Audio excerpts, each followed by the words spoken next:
大家好啦，咁呢條片就會同大家講一啲相對上入門啲嘅嘢嘅，就係關於一啲考試嘅數據。咁所以咧，呢條片咧最主要係俾一啲唔太熟悉考試制度嘅人睇嘅，尤其係各位家長同埋初中嘅同學，希望能夠幫到大家。第一個問題，入大學率18%，唔少人可能聽過咧，香港入大學率咧只係得18%嘅啫。其實呢個資訊已經過時咗好耐㗎啦。實際上現時嘅入學率已經比以前高咗好多，而且每年仲有上升嘅趨勢。最主要係因為出生率下降，而學位供應有所提升嘅。大家可以睇下呢個表啦，咁就列出咗每年嘅 JUPAS 申請人數同埋獲得取錄嘅人數啦。咁你見到申請人數咧，就喺2012年咧，就一路去到2016年咧，已經跌咗成11000個㗎啦。但係而獲得取錄嘅人數咧，就由14000個一路上升到去到18000個咁。咁要注意就係咧，上述數據咧，獲得取錄嘅人數咧係並不包括 JUPAS 提供嘅副學士學位課程嘅。例如最出名就係教院嘅幼兒教育啦，就好多人爭，大家可能都聽過。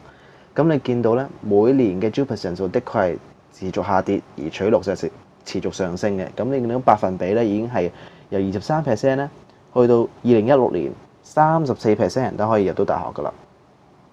咁大家亦都要注意喎，呢個申請人數咧並唔等同真正報考 DSE 嘅人數㗎。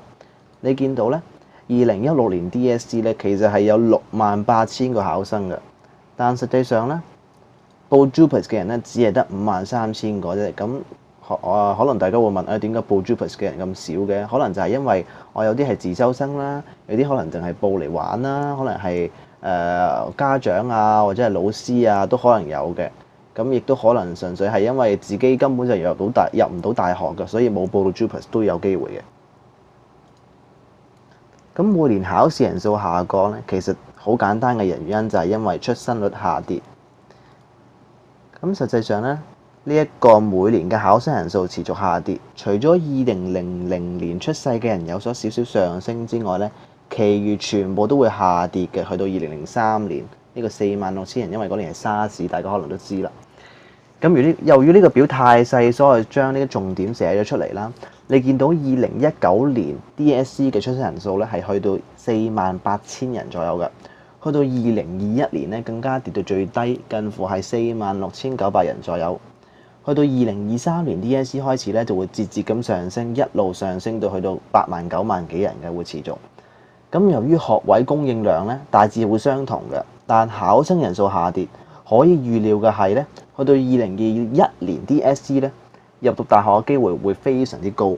嗱，呢啲就真係叫做贏在起跑線啦。你估好似 TVB 嗰啲節目咁要校定出生月份咁煩咩？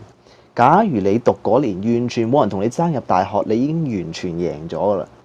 如果你係呢啲年份出世嘅話咧，你真係要感激你阿爸阿媽咁醒目喺當年生出嚟啦。當然啦，呢個純粹講笑啫。但係考生人數的確係會影響入學機會㗎。中英文究竟殺咗幾多人入大學呢？呢條問題大家可能都聽過話，中英文係死亡之卷喎。咁但係實際上幾慘咧？大家可能未必知。事實上咧，每年有一半嘅考生中文冇3，而英文亦都會有一半冇3㗎。要注意，中英文3咧係入大學嘅基本要求嚟啊。你就會見到中文咧喺全體考生攞到3嘅比率大概53%，咁即係已經殺咗一半人啦。英文咧又係一樣54%，咁又再殺咗一半人啦。咁所以咧，其實有好多人係 fail 中英文嘅。試想像一下，你讀緊個班有一半人中英文都 fail 嘅，以至最少有一半人係考唔到入讀大學嘅最低資格，係一件幾悲慘嘅事啊！咁要注意翻咧，呢個數據係一個2016年 DSE 嘅數據嚟嘅。咁但係其實每年嘅數據大致都係相同嘅。咁究竟取得2222332233233其實有幾多人呢？咁我要解讀一下呢啲數字啦。呢個數字咧其實係代表你嘅科嘅分數嚟嘅。咁排列次序就係中文、英文、數學、通識同埋一科選修科或者兩科選修科㗎。所以如果5條2嘅話，就係中文2、英文2、數學2、通識2加一科選修科2，就係咁解嘅。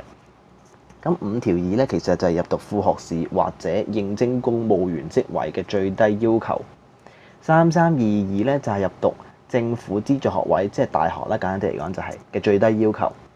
33233咧係讀港大，中大、科大同埋城大嘅最低要求。咁首先睇睇5條2啦，即係讀呢個副學士嘅最低要求。咁其實你大家會見到咧，全體考生最少應考5科咧，係有30%人咧已經係讀唔到副學士㗎啦。所以咧一開始就已經篩走咗30%嘅人。咁而入到3322，即係入到大學嘅人究竟有幾多咧？咁如果以日校考生嚟講咧，就有42%，全體考生就即係36%。咁即係大概咧得40%人咧係可以入到，唔係入到大學，係符合大學嘅最低要求啫。咁如果係33233咧，即係可以讀到港大、中大、科大或者城大咧，就更加只係得30%人可以成功入到最低門檻啫，唔係代表入到㗎，最低門檻啫。可以見到咧，考評局喺篩選人方面係做得十分之成功啊！因為學生喺未開始揀大學之前咧，就已經篩走咗60%嘅人。可以見到，即使入大學係容易咗，都唔係代表話非常之簡單。其實先講一講5星星、5星同5嘅大概比率啦。為免大家唔係好清楚咧，我先解釋一下考評局係點樣評定考生嘅成績嘅。其實就係5星星為最高級，5星次級，跟住5、4、3、2、1 U。咁5星星我哋通常叫7分啦，5星係6分，如此類推。當我哋同人講自己成績嘅時候咧，如果唔係特登講明咧，一般而言都係會用自己 Best 5嘅成績㗎，Best 5嘅成績㗎，即係考核科目中自己最佳嘅5科成績。有時亦都會有4+1啊，或者4+2嘅講法，即係4個核心科目加2個或者1個嘅選修科目，但係最主要都係以 Best 5為主嘅。假如小明啊攞到4、3、5、4、6、4，咁佢就會同人講自己係23分啦。實際上咧，每一科嘅分數分佈都係唔一致㗎。整體而言咧，大概考到5星星係1% 度啦，5星係5% 度，5係10% 度，4係35%，3係60%，大概嘅左右啦。但係要強調一點啦，每一科嘅分佈咧都係唔一樣㗎。例如大家會見到啊，考到 ICT 嘅人咧攞到5嘅比率咧係得7.8% 嘅啫，但係相反考到 Physics 考到5嘅人係26.5%喎，所以見到每一科咧攞到5星星、攞到5星、攞到5啊，或者每一科每一個等級嘅比率都係唔同㗎。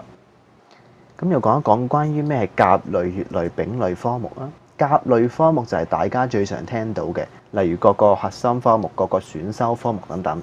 乙類科目係應用學習科目，乙類科目咧並唔係好適用於報讀大學嘅，所以大家咧就唔係好使花時間理會。丙類科目咧就係呢個其他語言科目，包含咗法文啦、德文啦、印地語啦、日語啦、西班牙語啦、烏爾都語嘅等等嘅。咁其實同樣地咧係對報讀大學咧冇明顯幫助，但亦都有人咧以此考試為挑戰自己嘅。咁你見到最多人報考嘅科目就係日語，大概有200人考咗啦。咁幾多分入到大學呢？其實呢個問題咧係非常之難答嘅，因為唔同科目、唔同院校都有唔同嘅收生要求。但可以簡單咁用呢個表嚟睇一睇啊，你就會見到大概30分以上咧就係神科度啦，就係例如Medic 啊、Law 啊等等，可能聽過。26分左右咧就係港大啦，21至23分浸大、城大啦，20分左右就係嶺南啊、公開大學啊，20分以下就係行管同樹人。咁再一次要強調，呢條線嘅只係一個大概嘅收生情況嚟啫，並唔代表一切嘅。例如咧，可能 City Law 咧係收生係好高分嘅，咁但係 City 本身其他科可能收緊21至23嘅啫。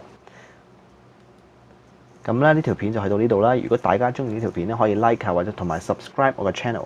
咁如果有咩問題都可以喺 Facebook 上面問我嘅。咁我哋下次再見。